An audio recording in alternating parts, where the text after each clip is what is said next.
같이 읽겠습니다. 11절부터 22절입니다.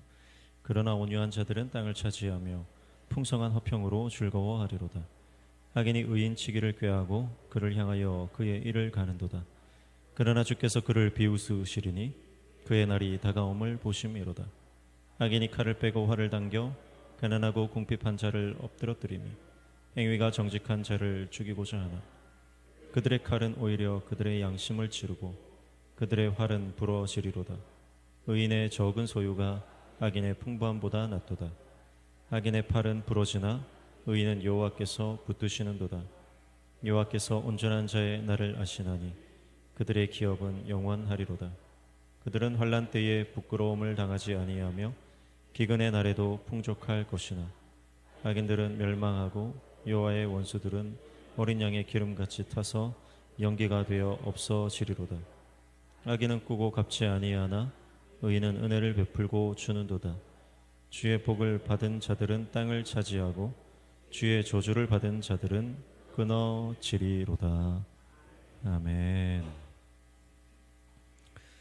네, 시편 37편 11절부터 22절까지 오전에 이어서 또 시편 37편 말씀 함께 살펴보겠습니다.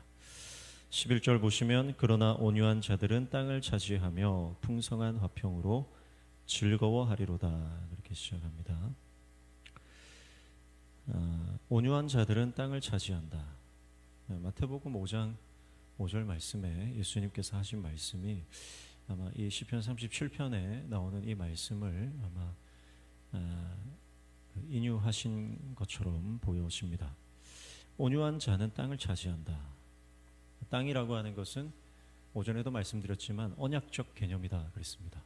그래서 땅에 대해서 말씀하실 때는 항상 하나님께서 우리에게 주시고자 약속하신 것에 대해서 그 약속이 실현된다, 그 약속이 이루어진다, 하나님의 그 나라가 우리 가운데 실제적으로 임하는 것을 말씀하십니다. 자, 누구에게 그 하나님의 언약이 성취되냐면 온유한 자다 그랬습니다. 여기서 온유한 자라고 하는 것은 원어적으로는 이제 온유하다 혹은 가난하다 그런 뜻인데 이제 번역하면 겸손한 자다 이렇게 볼 수가 있습니다. 어떤 사람이 겸손한 자냐면 자신을 낮추고 하나님을 높이는 자가 겸손한 자입니다. 자신을 낮추는 자예요. 하나님을 높이는 겁니다. 자신의 연약함을 인정하고 하나님을 경외하는 사람이 겸손한 자입니다. 내가 강한 게 아니라 나는 연약합니다. 나는 힘이 없습니다. 인정하는 거죠. 그리고 어떤 상황이든 사람이나 환경을 두려워하지 않고 하나님을 두려워하는, 하나님만 두려워하는 사람, 이 사람이 겸손한 사람입니다. 그리고 주인의 권위를 인정하고 순종하는 종을 겸손하다 그렇게 말하는 겁니다. 그래서 주인의 권위를 인정하는 겁니다. 억지로 복종하는 게 아니고 하나님 앞에 주인의 말에 순전한 그 순종으로 나가는 것입니다. 그래서 그것이 겸손한 자다. 또 하나님의 말씀을 순종하고 말씀을 대언하는 자를 존중하는 사람이 겸손한 자다. 그렇게 이 겸손한 자의 뜻이 있습니다. 늘 말씀드리지만 하나님이 찾으시는, 하나님이 기뻐하시는 사람, 겸손한 사람입니다. 그래서 사실은 이 겸손이 신앙의 본질적인 것이죠. 나는 죽고 예수로 사는 겁니다. 영적으로. 그게 겸손한 사람의 모습이죠. 그래서 땅을 차지하는데 결국은 언약의 핵심 뭡니까? 예수 그리스도. 우리의 삶에 예수 그리스도가 가져오신 하나님의 나라가 실현되는 것입니다. 자, 그런데 11절 보시면 그 다음에 뭐라고 합니까? 풍성한 화평으로 즐거워한다 그랬습니다. 풍성한 화평으로 즐거워한다. 풍성한 화평은 러브 샬롬입니다. 많은 평강 이런 뜻이에요. 많은 평강. 그러니까 풍부한 화평이라고 하는 것은 약속하신 땅에 들어가서 누리는 그 땅의 내용입니다. 컨텐츠입니다. 하나님이 우리에게 언약을 실현시켜 주시는데 그 언약 안에서 우리는 참된 평강을 누린다라고 하는 것입니다. 다시 말해서 천국을 소유하는 백성이 된다. 겸손한 사람, 가난하고 온유한 그 사람에게 하나님은 하나님 나라를 누리는, 천국을 누리는, 샬롬을 누리는 복을 주시겠다 그렇게 말씀하고 있는 것입니다. 이것은 무엇과 대적되는 거죠? 악인들과 대적되는 모습. 그래서 12절 보시면 12절 같이 읽을까요? 악인이 의인치기를 꾀하고 그를 향하여 그의 일을 가는도다 그랬습니다. 자, 악인들이 어떻게 한다고요? 일을 간다. 일을 간다라고 하는 것은 극도의 증오심입니다. 상대방에 대한 증오의 극치. 그래서 악인들은 하나님을 떠난 사람들, 하나님이 필요 없다고 하는 사람들, 하나님 없이 살아가는 사람들, 더 나아가서 하나님을 대적하고 하나님의 사람들을 대적하는 사람들입니다. 이 악인들은 일을 가는 인생이에요. 그러니까 그 안에 분노가 있고 그 안에 증오심이 있고 그 안에 사실 화가 있습니다. 화병이 있어요. 그런데 11절의 말씀에 보면 하나님의 사람, 의인, 온유한 자, 가난한 자, 겸손한 사람은 뭐가 있다고요? 로브 샬롬, 풍성한 많은 화평, 그 안에 샬롬이 있다, 평강이 있다, 기쁨이 있다, 은혜가 있다는 겁니다. 극명하게 대비되죠. 근데 여러분 가만히 보세요. 어젯밤에 이 갈고 주무신 분 있습니까 혹시? 실제로 이 가는 그게 아니고 누군가를 생각하면서 부득부득 막 속이 막 불불 끓었던 그 평강이 없는 상태입니다. 생각만 하면 막 이가 갈리는 사람 있습니까? 하나님 은혜 안에 들어가면, 하나님 나라 안에 들어가면, 예수 그리스도 임재 안에 들어가면 사라지는 것. 예수님의 임재 안으로 들어가면 그 요동치는 감정이 평정됩니다.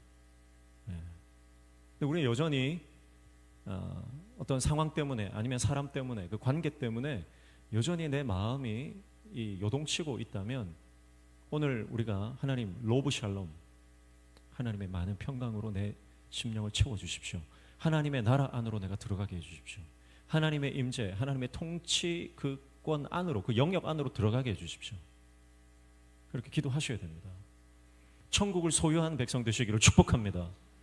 천국을 누리는 백성 되시기를 축복합니다. 그렇지 않고 사실 내 마음이 천국에 임해야 돼요. 그런데 내 안에 일을 가는 증오와 분노와 억울함과 불평과 이제 일을 가는 것은 이게 이제 유대 문학적으로는 짐승을 표현하는 겁니다. 짐승. 그러니까 사람이 감정에 잠식되면 짐승과 같은 삶을 사는 겁니다. 그래서 왜 사람들이 그 극악무도한 범죄를 저지르냐면 완전히 혼적인 그 육적인 사람이 돼서 사람이 할 수 없는 일들을 하는 겁니다. 짐승처럼 되는 겁니다. 여러분, 분노는 우리의 삶을 이 육적인 사람으로 만들어버리는, 혼적인 영역에 갇히게 만드는 것입니다. 실제적으로 악인들은 의인들을 공격하죠. 악한 영들이 지금도 교회를 무너뜨리려고 얼마나 공격하는지 모릅니다. 믿음의 가정을 깨뜨리려고 얼마나 공격하는지 모릅니다. 하나님의 사람들이 예배 자리를 떠나게 만들려고 사탄이 활개를 치고 있습니다. 그것을 보셔야 됩니다. 자, 13절 보시죠. 그러나 주께서 그를 비웃으시리니 그의 날이 다가옴을 보심이로다 그랬습니다. 자, 하나님은 그 악인들의 일을 갈고 공격하는 것을 보시고 어떻게 하신다고요? 비웃는다 그렇게 말씀하세요. 비웃으신다. 하나님께서 이렇게 그들을 향해서 조소를 날릴 수 있는 이유는 뭐냐면 하나님께서 그들의 뭘 아시기 때문에, 그들의 뭘 아세요? 그 날이 다가옴을 보시면 그들의 결말을 아시기 때문이라는 거예요. 악인들의 결말을 아시기 때문에 하나님이 비웃으시는 겁니다. 자, 무슨 말이에요? 결말을 알면 웃을 수 있다는 겁니다. 결말을 알면 여유롭다는 겁니다. 결말을 알면 두려워할 필요가 없다는 겁니다. 주님은 다 아시잖아요. 다 아시기 때문에 악인들이 승승장구하고 악인들이 활개를 치고 악인들이 하나님 없이도 잘 되는 것 같은 인생을 살아간다 할지라도 주님은 그들의 그 현재의 상태나 상황을 보면서 불안해하지 않으신다는 거예요. 결국은 그들의 결말을 아시기 때문에. 여러분, 마찬가지로 우리가 말씀을 신뢰한다면, 하나님의 언약이 반드시 실현될 것을 믿는다면, 사실 성경이 말하고 있잖아요. 우리의 결말에 대해서 말하고 있지 않습니까? 이 땅의 결말에 대해서 말하고 있지 않습니까? 그래서 우리가 하나님의 말씀을 전적으로 신뢰한다면 두려워할 필요가 있다 없다? 없다는 거. 불안해할 필요가 없다는 겁니다. 누군가 정말 하나님 없이 잘 되는 사람들을 부러워할 필요가 없다는 거죠. 우리는 말씀을 안 믿으니까 나는 이렇게 신앙생활 한다고 몸부림치는데도 내 길은 왜 막히는 것 같고, 예수님 안 믿는 저 사람들은 잘 풀리는 것 같고, 그러면서 불안해하는 우리의 마음이 있잖아요. 근데 말씀을 신뢰하지 못하기 때문에 그런 겁니다. 내가 하나님의 말씀을 전적으로 신뢰하면, 여러분, 우리가 바라보는 것은 이 땅에 있는 것이 아니라, 뒤에 있는 것이 아니라 앞에 있는 것을 보고 나아가는 줄로 믿습니다. 그래서 14절 보시면, 악인이 칼을 빼고 활을 당겨 가난하고 궁핍한 자를 엎드러뜨리며 행위가 정직한 자를 죽이고자 하나 그랬습니다. 칼과 활은 폭력이죠. 폭력과 억압으로 믿음을 빼앗는 것입니다. 그래서 의인의 멸망, 이건 결국 믿음이 뺏기는 거죠. 믿음을 빼앗기 위한 모든 수단과 방법을 말하는 것입니다. 칼과 활은 실제적으로 지금 우리에게는 영적인 공격들을 말한다고 볼 수 있습니다. 히스기야가 유월절 절기를 회복하려고 할 때 북이스라엘에게 보발을 보냈죠. 남유다 전체와 북이스라엘 전체에 보발을 보내서 편지를 다 보낸 겁니다. 유월절 절기를 지키죠. 그런데 몇몇 지파들은 어떻게 합니까? 비웃고 조롱합니다. 비웃고 조롱하는 거예요. 여러분, 우리가 주님의 일을 감당할 때 반드시 우리를 비웃고 조소하고 공격하는 세력이 있습니다.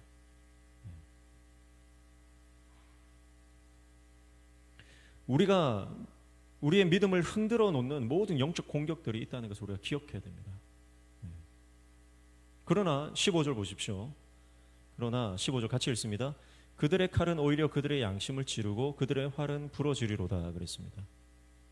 무슨 말이냐면, 그들이 했던 그 악행, 그들이 날렸던 저주, 그게 다시 결국 그들에게 돌아간다는 거예요. 여러분, 이거는 여러 번 말씀드렸지만 이거는 영적 원리입니다. 결국 내가 말한 것이 내 삶에 그대로 이루어집니다. 내가 누군가를 저주하면 그 저주가 나에게 임하는 것입니다. 내가 누군가를 축복하면 그 축복이 나에게 임하는 겁니다. 이게 말의 권세고 영적인 원리예요. 그러니까 여러분, 우리는 누군가를 향해서 절대 저주를 날리면 안 됩니다. 사실 거짓말도 하면 안 돼요. 거짓 증언하면 안 되는 겁니다. 거짓말을 하면, 꾸며내면, 부풀리면 그것이 결국 나에게 돌아서 내 삶을 파괴합니다.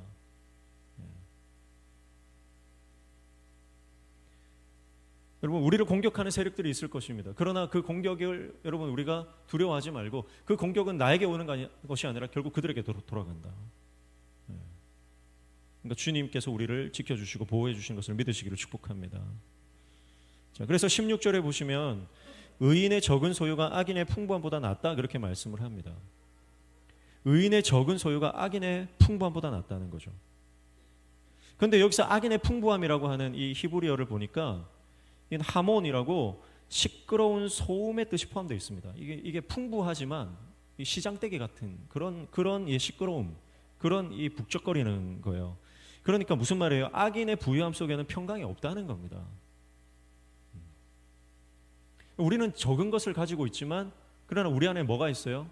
평강이 있어요. 기쁨이 있어요. 악인들은 많이 가진 것 같지만 그 많은 재물 때문에 두 발 뻗고 자는 게 아닙니다. 그것 때문에 불안한 겁니다.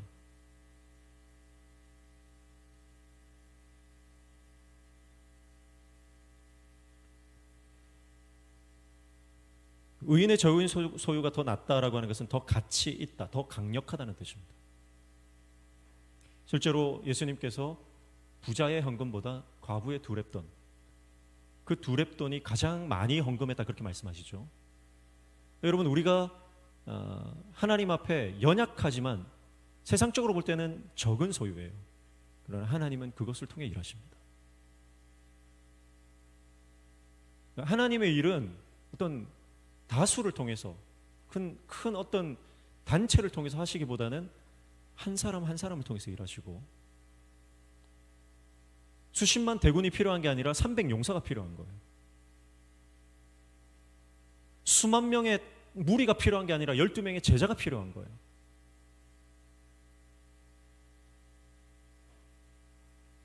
교회도 마찬가지예요. 누군가 영향력 있고 재력 있는 사람들의 억대의 헌금이 필요한 게 아니라 한 사람 한 사람이 들은 그 적은 예물이지만 믿음으로 드린 그 예물을 통해서 하나님이 일하신다는 거예요. 그러니까 내가 하나님 앞에 적은 것을 드린다고 액수가 적다고 여러분 그 액수를 보지 마시고 그 안에 믿음을 넣으시길 축복합니다. 우리가 하나님 앞에 믿음으로 나아가면 겉으로는 작아 보이지만 그것이 큰 능력이고 더 강력한 능력이 된다는 것입니다.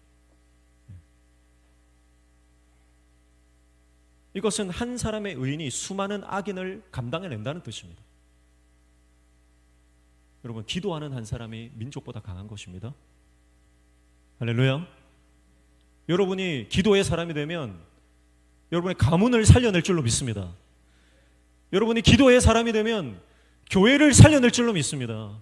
우리가 기도의 교회가 되면, 기도하는 교회가 되면 이 부산 땅을, 영도 땅을, 신성동 땅을 살려내는 역사를 하나님께서 허락해 주실 줄로 믿습니다. 우리가 가진 것은 작지만 여러분, 우리가 믿는 하나님은 크신 분이라는 거예요. 그러니까 상황을 보지 마시고 환경을 보지 마시고 내 안에 있는, 내가 정말 겨자씨만한 믿음이라도, 아무리 작은 것처럼 보여도 진짜 믿음이라면, 그게 진짜 믿음이라면 여러분 반드시 그 믿음은요 확장되고 성장하고 이것은 강력해지는 것입니다. 내 안에 진짜 믿음이 없는데 있는 척하는 게 문제예요. 그러나 내 안에 지금 작은 믿음이라도 정말 내 안에 믿음이 있으면 그 믿음은 반드시 하나님께서 확장시켜 주시고 강력하게 사용해 주십니다. 그 증거가 뭐예요? 내 안에 믿음이 있는 증거가 뭐라고 했습니까? 오전에 결국 우리 입술에서 불평이 나오느냐 아니면 천국의 기쁨을 누리느냐 하는 겁니다. 교회를 평생 다녀도 평생 사람들에게 불평하고 원망하는 사람들이 있는 거예요. 같이 예배를 드리고 나가도 피드백을 하면 은혜를 못 받은 사람이 있고 은혜를 받은 사람이 있는 거예요. 예수님이 이 땅에 오셔서 예수님이 얼마나 3년 반 동안 설교를 하시고 기적을 베푸시고 놀라운 이적들을 나타내셨는데 계속 많은 사람들이 따라하는데 그 따라다니는 무리들 중에는 제사장도 있었고 레위인 바리새인들 있었잖아요. 근데 그 사람들은 단 한 번도 은혜를 못 받았어요. 늘 불평합니다. 예수님 죽여버려요. 동의하는 겁니다 지금. 여러분, 우리가 그럴 수 있습니다. 예수님을 따라다니는데 따라다니는 게 중요한 게 아니에요. 내가 믿음으로 그분을 바라봐야 되는 거예요. 교회를 평생 다녀도 내 안에 믿음이 없는 사람이 있는 거예요. 목회자들 가운데도 믿음이 없는 목회자들이 있을 수 있습니다. 제 어떤 동기 목사가 그러더라고요. 설교 준비, 제가 일주일에 한 10편 정도 설교를 하는데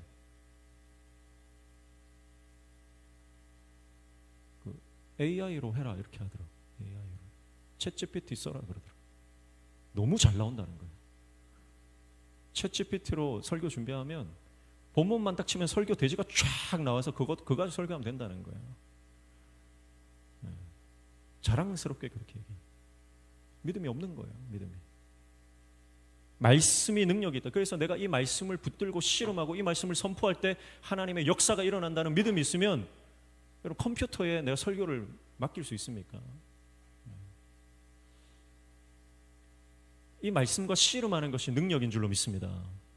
그래서 우리가 매일매일 주님 말씀 붙잡고 이 말씀과 씨름하셔야 됩니다. 그냥 듣는 거로는 부족해요. 듣는 거로는 부족해요.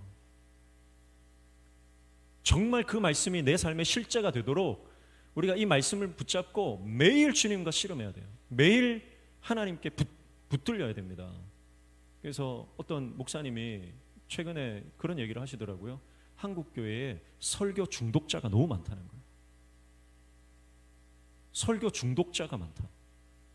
저는 그 워딩이 너무 와닿더라고요. 그렇구나. 그러니까 설교는 많이 들어요. 좋다는 설교는 다 찾아 듣습니다. 그런데 착각하는 거예요. 그렇게 설교하시는 목사님들은, 설교자들은 그 설교를 하기 위해서 얼마나 이 말씀을 붙잡고 씨름합니까? 순종해 내려고. 그런데 그런 순종 없이 싸워내는 시간들 없이 그냥 정보로, 지식으로 설교를 계속 찾아 듣는 거예요. 그리고 착각하는 거죠. 내가 그 정도의 영적 수준에 올라와 있다고 착각하는 거예요. 그게 설교 중독자라는 영적인 이 판단이에요. 여러분, 한 구절의 말씀이라도 그 말씀과 씨름하고 그 말씀을 붙잡고 그 말씀을 순종하면 영적으로 우리 안에 성장이 있고 확장이 있고 놀라운 역사가 일어나는 줄로 믿습니다. 그래서 설교 중독자가 되지 마시고 하나님의 말씀, 복음, 그것을 붙들고 씨름하는 하나님 종 되시기를 축복합니다. 그냥 지식으로 듣고 지나가 버리면 안 되는 거예요. 주님의 말씀은 능력이 있습니다. 할렐루야. 주님의 말씀 능력이 있습니다. 그래서 이 말씀이 정말 내 삶 가운데 순종할 때 영광으로 임하는 것을 보시기를 축복합니다. 순종 없이 지나가는 말씀은 나에게 사실은 레마의 말씀이 또 안 되는 거예요.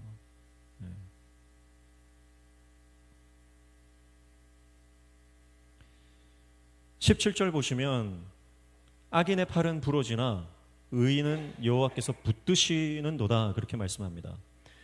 팔은 뭐예요? 팔은 힘을 상징하는 겁니다. 강한 힘을 상징하는 거예요. 주의 팔로 나를 붙드신다. 이게 하나님의 능력을 말하는 거예요. 제로와 팔, 이건 힘이요, 능력이요, 강함이에요.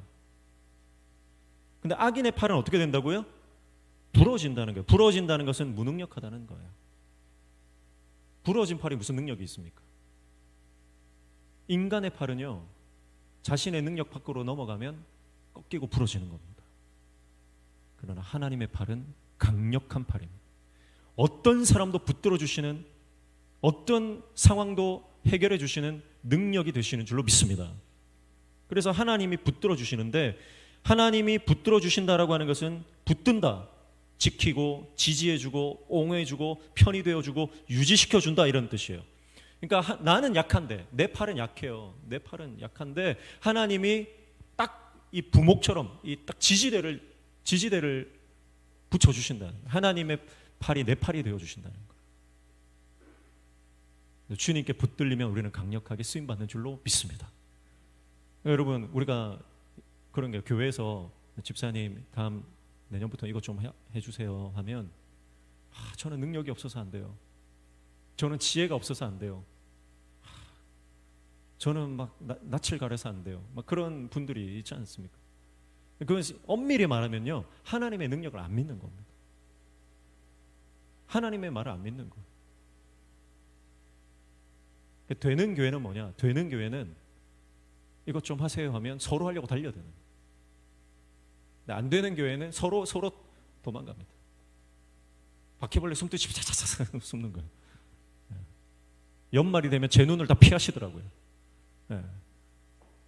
교육부 교사도 필요하고 뭐 여러 필요한데 연말쯤 되면 다 피해 다니는. 그러니까 여러분, 그게 정말 겸손인지 아니면 내가 내 능력 때문에 내가 하나님의 능력을 의지하지 못하고 있는 불순종인지 영적으로 잘 점검하셔야 되는 거예요.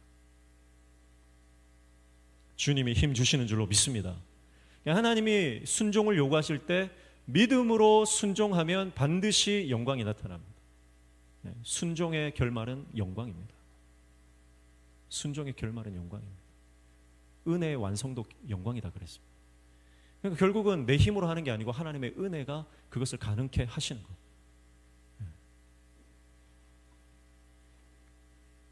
그래서 도전하시기를 축복합니다. 도전하십시오. 하나님의 말씀에 순종하기로 도전하십시오.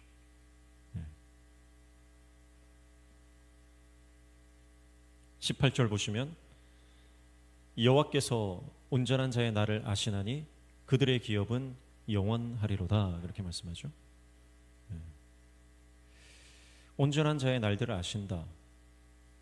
날들을 아신다라고 하는 것은 이제 온전한 자들, 하나님 앞에 겸손하고 온유하고 가난하고 심령이 가난한 사람들, 그 하나님 앞에 의인들을 온전한 자라고 말씀하셨는데 그 사람들의 뭘 아신다고요? 나를 아신다. 근데 히브리 원어에 보면 복수예요. 날들을 아신다 그렇게 되어 있어요. 날들을 아신다라고 하는 것은 매일매일의 삶, 우리의 그 하루하루의 실존을 하나님께서 지켜보신다는 뜻입니다. 여러분, 우리의 삶의 한순간 한순간 주님이 지켜보십니다. 그래서 우리의 날들 하루하루가 결국은 쌓여서 믿음이 되고 그 믿음의 순종이 우리의 상급이 되는 것입니다.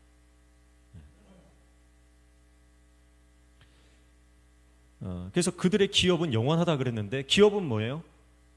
기업은 유산입니다. 특별히 이 유산은 자녀들에게 이어지고 후대에 이어지는 그런 세대와 세대를 이어준다는 그런 의미가 있죠. 열왕기 역대기를 보면 남유다의 왕들이 누구의 덕을 봅니까? 다윗의 덕을 봅니다. 실수하고 넘어지고 범죄해도 하나님이 그들을 또 기회를 주시고 또 용서해 주신 이유가 뭐예요? 다윗 때문이에요. 다윗의 덕을 보는 거예요. 그 후손들이. 그게 어마어마한 그 축복 아닙니까?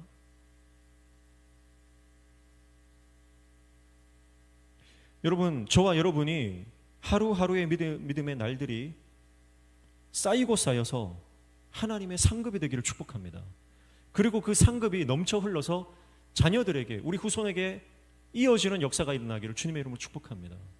그래서 부모가 기도로 자녀들을 키워내면 그 자녀들은 결국 하나님의 복을 받습니다. 부모가 예배에 목숨을 걸고 주일 성수에 목숨을 걸고 하나님께 헌신하는 삶을 살면 그 자녀들은 그것을 보고 그대로 배웁니다. 부모가 예배에 목숨을 걸지 않으면 자녀들도 결국 예배에 목숨 걸지 않습니다.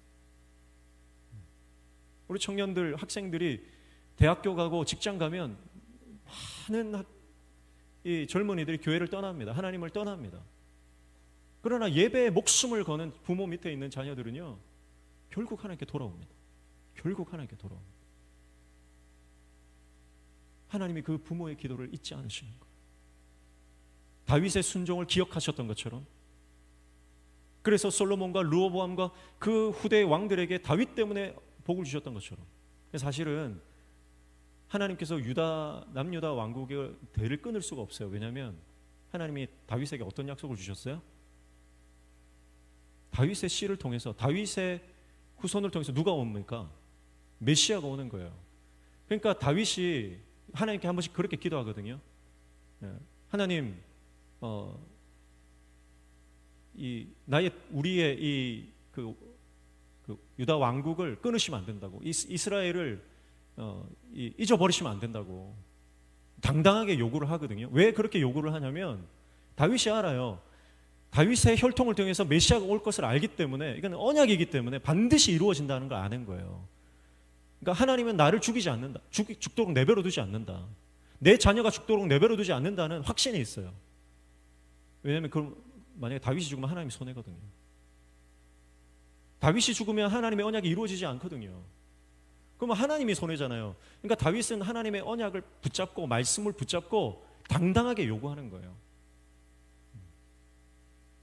그게 믿음의 사람의 모습 아닙니까? 그래서 오늘 저와 여러분이 하나님 앞에 약속의 말씀을 붙잡으면 실패할 일이 없는 줄로 믿습니다. 약속을 받아야 돼요. 약속. 19절 보시면 그들은 환난 때에 부끄러움을 당하지 아니하며 기근의 날에도 풍족할 것이나, 그렇게 말하죠. 환난 때에 부끄러움을 당하지 않는다. 기근의 날에도 풍족하다. 부끄럽지 않다라고 하는 것은 시들지 않는다는 뜻입니다. 시들지 않는다. 여기서 시들지 않는다라고 하는 것은 원어적으로 보니까 물이 없어서 물을 구하러 왔는데, 우물가에 왔는데 물이 없어요. 물가에 시냇가에 찾아왔는데 강물이 다 말라버렸어요. 그래서 실망하고 돌아가는 모습이 이게 이제 시들었다, 풀이 죽었다, 그렇게 표현합니다. 다시 말해서 하나님의 사람은 어떤 환난의 날이 닥칠지라도 끊임없이 물을 공급받는다는 거예요. 부끄럽지 않다는, 시들지 않는다는 뜻이 그 뜻입니다. 왜냐하면 예수 그리스도를 믿는 하나님의 자녀들은 그 배에서 생수가 터져 나오기 때문입니다. 그럼 여러분의 배에서 생수가 터져 나오는 역사가 일어나기를 축복합니다. 예수 그리스도 안에 있을 때 일어나는 일이죠. 그러나 20절 보십시오. 악인들은 멸망하고 여호와의 원수들은 어린 양의 기름같이 타서 연기가 되어 없어지리로다, 그렇게 말씀합니다. 물이 없는 기근의 날에도 의인들은 물을 끊임없이 공급받지만 악인들은 어떻게 돼요? 악인들은 멸망하고 어린 양의 기름같이 타서 연기가 되어 없어진다. 연기처럼 사라진다는 것. 어린 양의 기름같이라고 하는 표현은 키카르 카림입니다. 이것은 초원의 영광같이, 원어적으로는 그렇습니다. 그러니까 한순간에 사라지는 풀이다 이 말이에요.